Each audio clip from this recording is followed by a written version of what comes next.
El 2 de mayo de 1519, puedes decir que se apagó una vela de un señor muy importante a lo largo de la historia. Sin embargo, podemos decir que alumbró, digamos, a todo el mundo con una obra que nos ha dejado. Estamos hablando de Leonardo da Vinci. Nos dejó una herencia en forma de cuadros, de pinturas realmente impresionantes. Entre ellos, la famosa Mona Lisa. Pero dentro de ese cuadro tiene muchísimos mensajes, secretos, curiosidades, que muchas veces ni en nuestra imaginación podíamos pensar que lo contenía. Para poder adentrarnos, conocer un poquito mejor esa obra de arte universal, nos va a contar una invitada muy especial, que es Dolores García. Bienvenida a Misterio de Casa. Encantada de estar aquí con vosotros. Bueno, antes tengo que decirte que estás formando parte de una fundación que está haciendo una gran labor por la difusión de la Mona Lisa, la Fundación Mona Lisa precisamente. ¿Qué consiste esa fundación? Bueno, la Fundación Mona Lisa de Zúrich es un ente que se ha creado con la misión de proteger, custodiar y divulgar la existencia de un cuadro, de una versión anterior a la archiconocida Mona Lisa del Louvre. Es una versión 8 años anterior y que ahí vemos a Lisa Gerardini, la modelo del cuadro más famoso del mundo, 8 años más jovencita, recién casada, con apenas 16 años recién cumplidos, porque se casó con 15 y al mes siguiente cumplió los 16, que es cuando empieza a pintarse esa primera versión, ¿no? En 1495. Aunque esa primera versión en 1495 no consistió más que en un boceto y se quedó únicamente la carita de ella Ujú. pintada, y hasta 8 años después que Leonardo regresa a Florencia y continúa el cuadro, continúa pintando a esta mujer. Solo que por algunas razones que no sé si nos dará para Bueno, la entrar en verdad es eso que hoy, es una sino en otro iniciativa programa, realmente porque maravillosa, es porque ya estoy una, siguiéndolo. es Es algo una... maravilloso. Decide dejar ese cuadro sin acabar, que se queda en el estado que lo conocemos hoy, que es la figura de esta joven mujer vestida con, con su vestido de seda, el mismo que en la Gioconda, mucho más jovencita, pero el fondo es el que está sin acabar. La figura de la mujer está completa, pero el fondo sin acabar. Y comienza la que hoy conocemos como la Gioconda, que custodia el Museo del Louvre. Entonces, esta fundación Mona Lisa es por una serie de avatares, una historia maravillosa, cómo llega, digamos, hasta ellos este cuadro, y lo tienen bajo unas medidas de seguridad espectaculares. Tengo que decir que estoy Bueno, muy la verdad. orgullosa de ser de los pocos seres humanos que lo han podido contemplar, porque ahí no han entrado ni jefes de Estado siquiera. Y es una obra maravillosa, absolutamente maravillosa. Y en el cuadro que Leonardo pinta en la segunda versión, que es la del Louvre, ese ya no es un cuadro por encargo de Francesco Giocondo, sino que él lo pinta para él. Él lo Ah, pinta para él y realmente es todo un reto en el que él quiere implementar en ese retrato todos los conocimientos que había él, en su etapa en Milán, que había todos los experimentos que había hecho sobre la visión humana, porque realmente lo que Leonardo quiere en ese momento de su vida es superarse a sí mismo y superar lo que todo el mundo consideraba, y si todavía hoy, una obra maestra de la perspectiva, como el fresco de la Última Cena, bueno, un falso fresco, pero mm. fresco al fin y al cabo, mural, el mural de la Última Cena. Él quiere perfeccionarse a sí mismo y conseguir, fíjate qué cosa más curiosa, que es como lo dice él, conseguir que una imagen plana parezca con la profundidad y el relieve de un espejo. Él Sí, sí, quiere ¿verdad? conseguir una imagen que se pueda ver en relieve y trata de conseguirlo con esta Gioconda. Por eso, al final de sus días, en ese 2 de mayo Bueno, fíjate, de Dolores, una cosa 1519, que él deja unas marcas en el cuadro para dar pistas de cómo se tiene que ver. es increíble, la verdad, cómo nos llama tanto la atención, estamos prácticamente enamorados. De verdad, Fascinaos. es una obra que, a pesar de la sencillez que tiene, que lo observas, que solamente es un retrato, Uh -huh. claro, pero luego cuando empiezas a observarlo de cerca, a percibir lo que está, digamos, enviando ese mensaje, Sí. Leonardo, hay unos grandes secretos, misterios, que dice mucha gente que cree que es la propia madre de Leonardo. ¿Hasta qué punto puede ser cierto?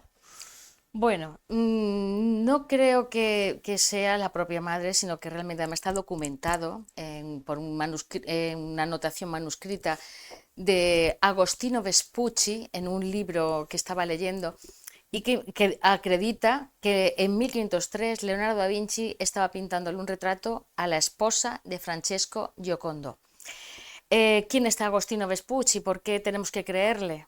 Bueno, pues Agostino Vespucci es el secretario de Maquiavelo y es la persona que Maquiavelo destina a que auxilie a Leonardo a traducirle textos en latín, pasarlo a contárselos en italiano, Sí. romance de la época, de contenidos que le interesaban conocer a Leonardo sobre la batalla de Anghiari, porque es el encargo que en ese momento estaba haciendo. Entonces, Agostino Vespucci es una persona que en ese momento está junto a Leonardo muchas veces en su taller, con lo cual lo que nos cuenta Agostino Vespucci es absolutamente cierto. Sí. Y estaba pintando a la esposa de Francesco Giocondo, Alisa Gerardini.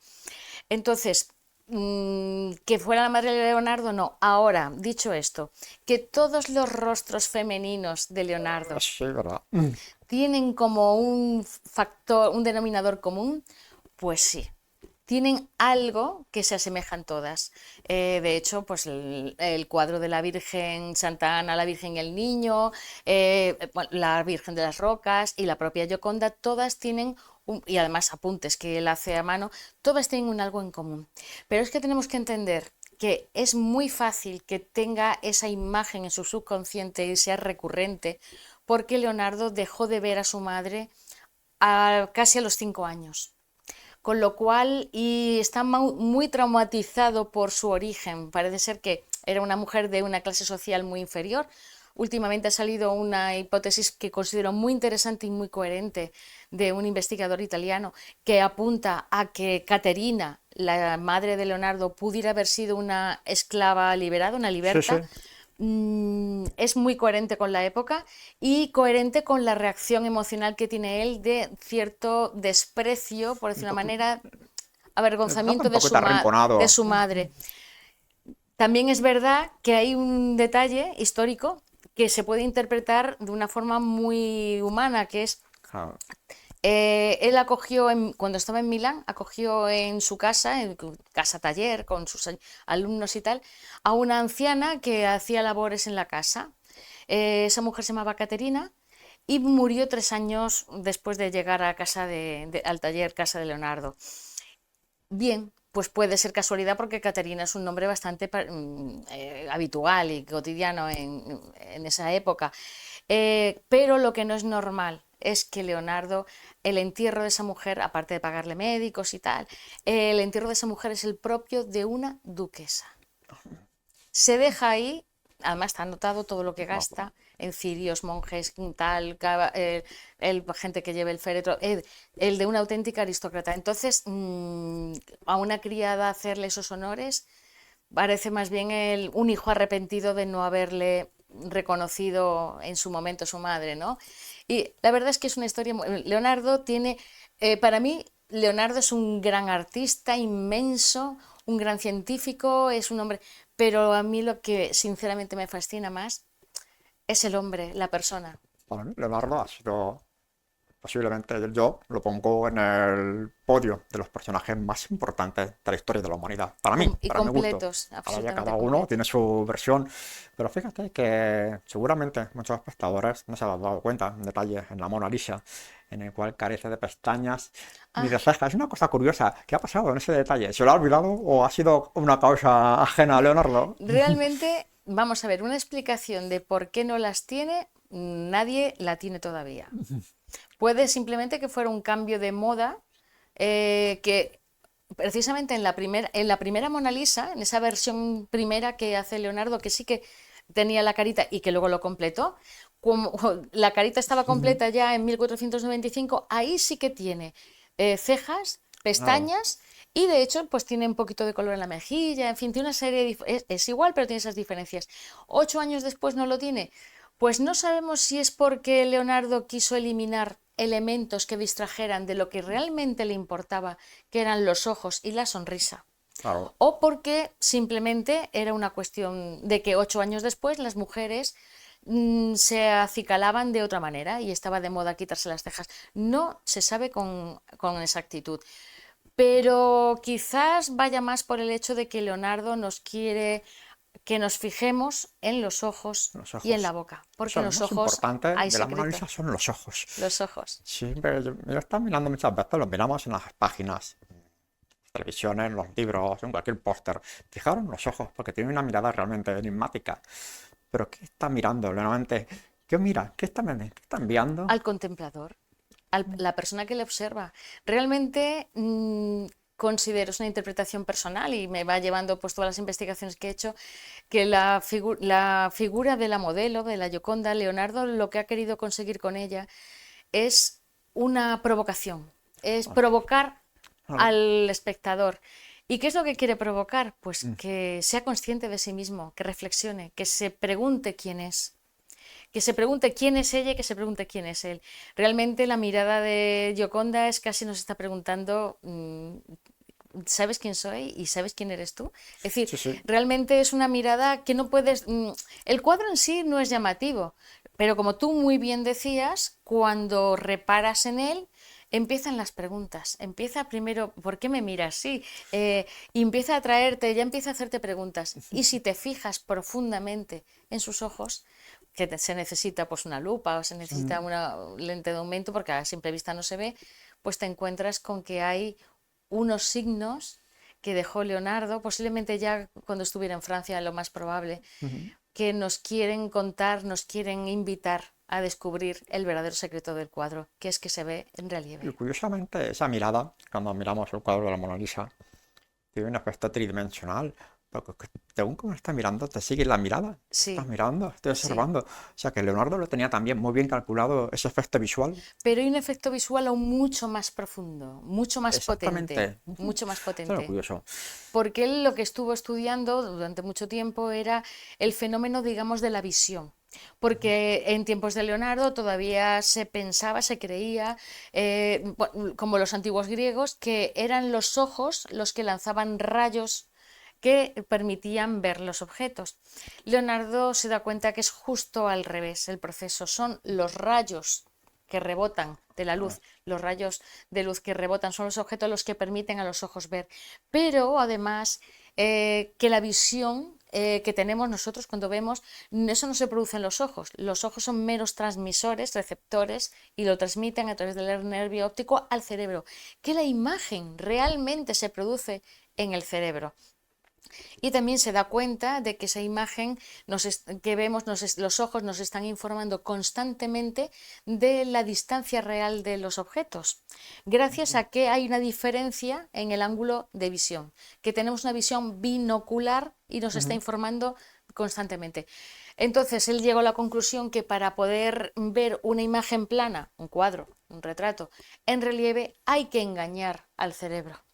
Hay que engañarlo mirando con un solo ojo. Curioso. Es So- curioso.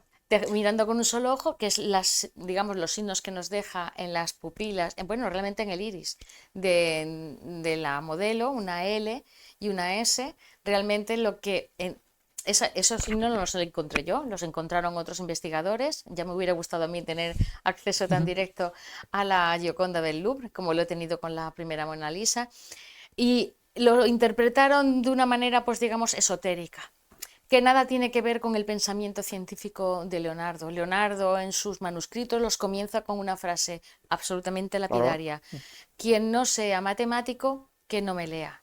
Es decir, que todo lo que él va a contar nada tiene que ver con astrología, esoterismo en absoluto, por lo menos en esos manuscritos, ¿vale? Y entonces esa L y esa S, ¿qué se puede significar? Bueno, pues si leemos sus instrucciones, leemos lo que nos dice, pues realmente es relativamente lógico interpretarlo como lasciare sinistro, es decir, abandónate al izquierdo, al ojo Claro. izquierdo. Y Estás tapando. efectivamente, si nos tapamos el ojo derecho, dejamos que el cerebro se acostumbre a ver solamente por el ojo izquierdo, llega un momento que no mucho, 2, 3 minutos, empieza a verse variaciones en la Gioconda y vemos que los contornos de la figura se vuelven intensos, un negro muy intenso, y a partir de ahí empieza a haber un efecto de separación de la figura Se van del separando. fondo. Exacto. Es como si pudiéramos meter la mano detrás. Es un efecto suave, pero cuando vuelves a recuperar la visión binocular, ¡pum!, desaparece, completamente desaparece. Y además esa diferencia que hay en el horizonte, pues se suaviza y entonces sí que cobra sentido. Pero eso tiene quizás para ese aspecto, ese Claro, fondo que tiene tan desnivelado, porque mucha claro. gente dice, hay un ¡Ay, qué desnivel en el fallo! ¡Qué fondo, un poquito, fallo! pero ese aspecto que está Ahí hecho, lo tenía Leonardo todo calculado, Leonardo es realmente estaba un genio calculando. en la pintura, es una maravilla, Claro, una persona muy avanzada. está Fijaos hecho una con cosa idea. curiosa, os voy a contar que el mismo cuadro tiene una huella española, valenciana, en concreto. Sí. Y gracias a ti y a tu trabajo, que ha sido un trabajo realmente maravilloso, es que la Mona Lisa, casi con toda seguridad, lo que viste es seda valenciana. Sí, por lo menos, si la seda puede ser valenciana o granadina, puede, porque era también de la que se vendía en la Lonja de Valencia. Lo que no hay prácticamente lugar a dudas es que esas sedas fueron tintadas por tintoreros valencianos y tejidas por velluters valencianos. ¿Por qué? Bueno, pues hay una cosa muy curiosa, que este cuadro, tanto la versión de 1503 como la de 1495, que es la primera Mona Lisa, hay que decir ante todo una cosa, observarán nuestros espectadores cuando miren los dos cuadros, que hay una ligera variación de color entre las prendas que son idénticas, Sí, sí, las claro. prendas que viste son las mismas, entre la primera Mona Lisa y la Gioconda.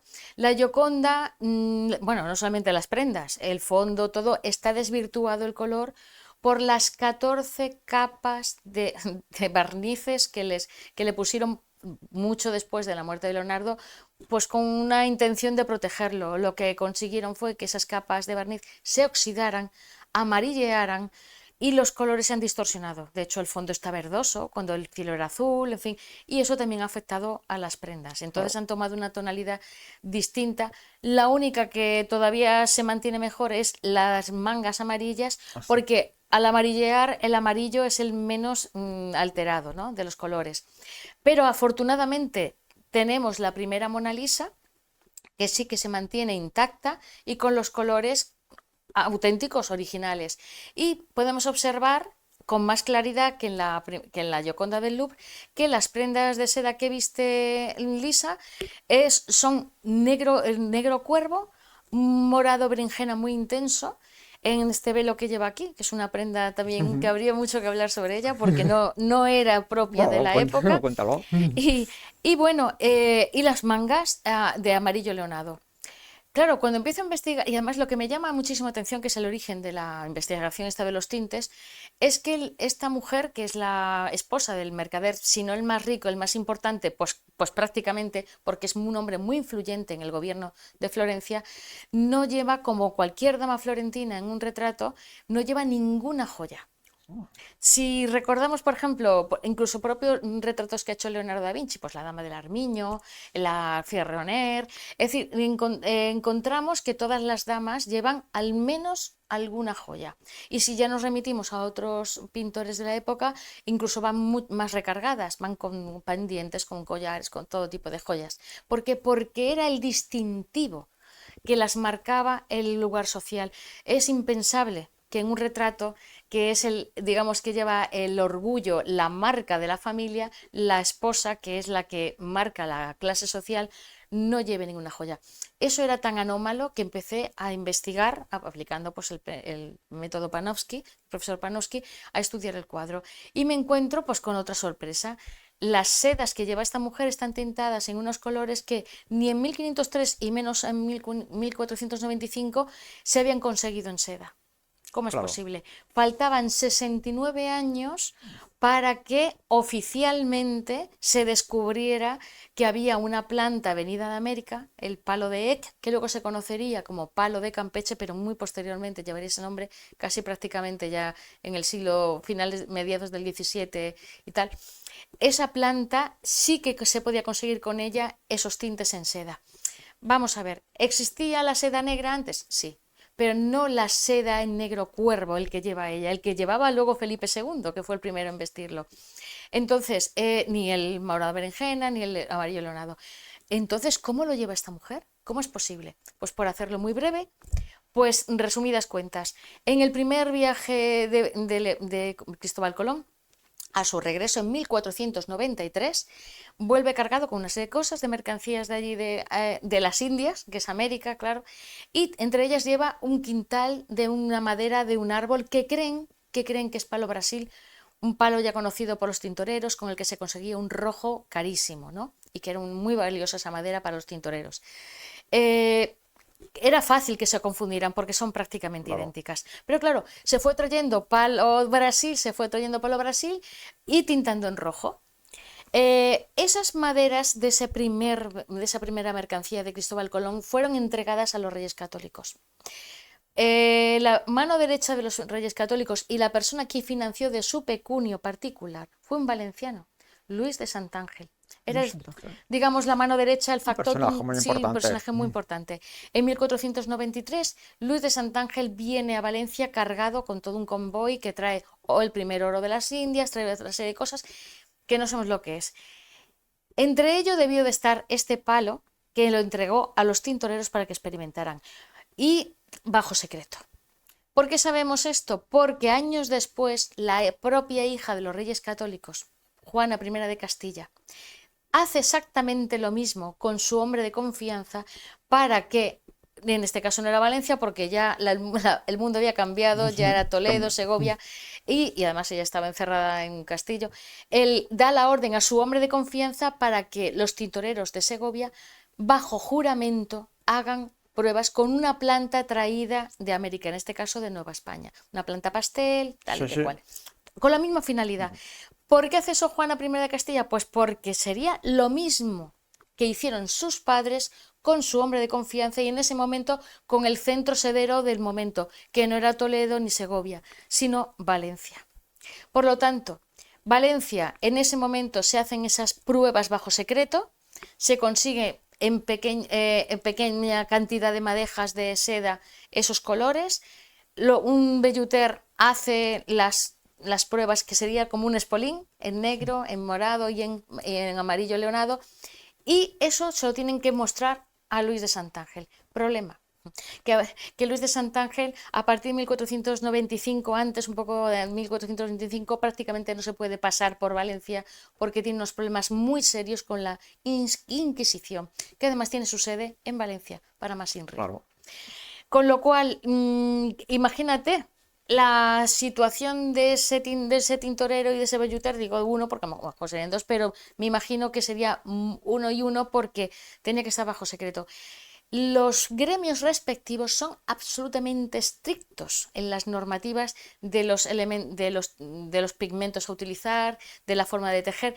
Si les descubren con eso, tienen un compromiso muy grave porque no solamente le van a quemar la mercancía, porque es lo que hacían, lo quemaban delante de la lonja, delante de todo el mundo como castigo, les imponían unas multas muy fuertes, sino que incluso lo peor que podía ocurrirles, les retiraran la licencia para trabajar. Si a Luis de Santángel no le podían comunicar esto, tenían que deshacerse de aquello como fuera y rápidamente. Claro, efectivamente. En la lonja no lo pueden vender a los mercaderes valencianos, alemanes, franceses, otros italianos, genoveses, venecianos. La única manera de deshacerse de eso es con mercaderes que estén dispuestos a no pasar por el notario y hacerlo bajo manga. Pues los florentinos eran especialistas en evadir el fisco. Y Francesco Giocondo tenía aquí sus agentes en Valencia, en Morella para comprar lana, en Valencia para comprar seda, y de alguna manera llegó a través de esos agentes. Salió de Valencia. Realmente es una historia maravillosa. Llegó es un trabajo Francesco de todo que Giocondo. felicitar aquí, porque es un trabajo realmente maravilloso y magistral, hay que decirlo. Gracias. Ha sido un descubrimiento porque yo personalmente ignoraba esa historia de la actividad seda valenciana, la propia Gioconda. También hubo un robo, la Mona Lisa fue robada, pero te voy a contar una propuesta, una situación imaginaria. Sí. Imagínate que la volvemos a robar nosotros. Uy, Vamos a suponer que nos hacemos con el cuadro. ¿Qué le harías al cuadro? ¿Qué mirarías en ese cuadro? Bueno, primero te voy a Porque decir... seguramente hay muchas cosas por descubrir, ¿no? Sí, realmente volvería a comprobar, como ya tuve ocasión, porque aquello fue un milagro, Ujú. disponer de la Gioconda durante un cuarto de hora, siendo Sí, visitante, siendo visitante. No estaba en la sala de los estados donde actualmente está, sino justamente fue la etapa anterior, que estaba en una pequeña salita que era casi sí. pues de transición entre unas salas principales y otras, la de los pintores italianos y españoles del Renacimiento. Ahí Mm, estaba la Gioconda y tuve la oportunidad de disfrutar durante un cuarto de hora de ella y comprobar efectivamente ese efecto. ujú. Pues sin cristal, sin nada. Y efectivamente, pues comprobar que esos signos y otros que hay en el cuadro que nos dicen la distancia oportuna que hay que verlo y tal y que cual, disfrutar de esa serenidad que esa mujer debió de inspirar a Leonardo y que él plasmó, porque estoy convencida que plasmó su personalidad, porque era lo que él pretendía, hacer retratos psicológicos, ¿no? Ya lo vimos en la última cena, plasmar esa personalidad de ella, casi casi diría que, entre comillas, conversar Ujú. sin palabras con ella, dejándome llegar su personalidad, porque debió de ser una persona muy discreta, pero que debió dejar profunda huella no solamente en Leonardo, sino también en otros personajes de la historia que... Qué curioso que estratégicamente situada esa sencilla mujer, pues conoció a Leonardo da Vinci, a Miguel Ángel Buonarroti, a Rafael Sanzio, que Es de hecho verdad, ¿cierto? copió también su cuadro, conoció a los Medici, con los que se relacionó de pequeña, a Giuliano de Medici, que precisamente debió de quedar Era prendado de ella, una época maravillosa. Maquiavelo, Agostino Vespucci, Amerigo Vespucci, es decir, Ujú. realmente es una mujer que sin pretenderlo es toda una síntesis de la historia del arte y de la historia y que en ese cuadro, a partir de ahora yo les invito no solamente a ver esa mujer maravillosa, una obra, la obra cumbre, en mi opinión, de Leonardo da Vinci, sí, y su testamento pictórico y además científico, todo un compendio de su obra y su arte, también ver a Valencia. A partir de ahora, la Gioconda es Bueno, la verdad, el te voy a decir reflejo una de cosa, Valencia del siglo XV. que Dolores tiene unos trabajos muy importantes, muy interesantes para mí, el libro de La sonrisa de la Mona Lisa. Es novela, es ficción, Es un sí, libro que para mí es uno de mis libros, mi novela favorita, me encanta. gracias. Tengo que felicitarte, digamos, me ha maravillado, sinceramente. Y prácticamente para poder hacer estos trabajos te puedo decir que te has casado literalmente con Leonardo para poder conocerlo, ¿no? Nos acompañamos mutuamente ya muchos años, sí. ¿Y cómo sería Leonardo como persona? ¿Sería un Pues hombre arisco, un hombre rudo, como amable no, yo con el creo, mundo? ¿Cómo sería? creo que vamos a ver, tendría sus prontos, sí, porque como genio y tal, yo creo que este mundo se le quedaba estrecho y entonces, pues, creo que en algún momento que no fuera comprendido y tal, pues tendría posiblemente alguna explosión de carácter, pero no creo que fuera su rasgo principal. Claro. Creo que su rasgo principal sería precisamente un hombre afable, inquieto intelectualmente, pero curiosamente físicamente pasaría muchos ratos quieto, reflexionando, pensando. De hecho, es conocidísima que, por ejemplo, para la última cena, estaba en el andamio horas y horas y horas quieto pensando. Es decir, pero pienso que era, además se sabe, que era un gran conversador, muy buen carácter, buen carácter. Eso no quita que tuviera Claro. sus momentos explosivos como todo el mundo y más una persona que era difícil que encontrar un semejante para poder conversar, que yo creo que es lo que debía encontrar en Lisa Gerardini. Alguien con quien poder conversar, que no es poco, no es poca cosa. Entonces, como carácter, yo creo que era muy agradable, un gran conversador, con talento para envolverte y fascinarte. Yo creo que todavía esa capacidad narrativa todavía nos va llegando, no con su palabra, aunque sí a través de los manuscritos, que son muy interesantes, pero sí a través de sus obras. Él nos habla a través de sus obras y nos sigue fascinando. Imaginarle, lo imagino como un hombre más bien sereno a nivel de movimiento físico, muy elegante, pero inquieto intelectualmente. Y cuando le diera el punto de que quiere hacer algo, yo creo que era imparable, absolutamente Bueno, imparable.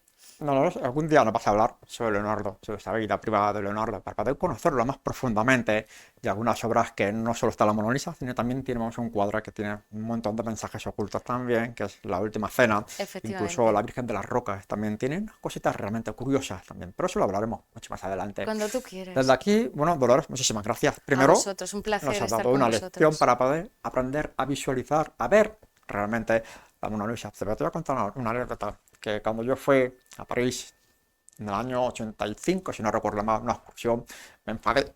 Me enfadé, porque yo pensé que la Mona Lisa era un cuadro muchísimo más grande. No. Me dio una decepción, de un cuadro tan pequeñito. Me Sí, enfadé sí, es en ese momento. pequeñito. Bueno, cosas de chiquillo, de adolescente. Pero bueno, fue una anécdota en mi vida. Una pequeña decepción, pero bueno. Bien, pues Dolores, nuevamente, muchísimas gracias. Y No hay de nosotros, qué. desde el misterio de Un casa, y placer. con la Mona Lisa a nuestro lado, os esperamos en nuestro próximo programa.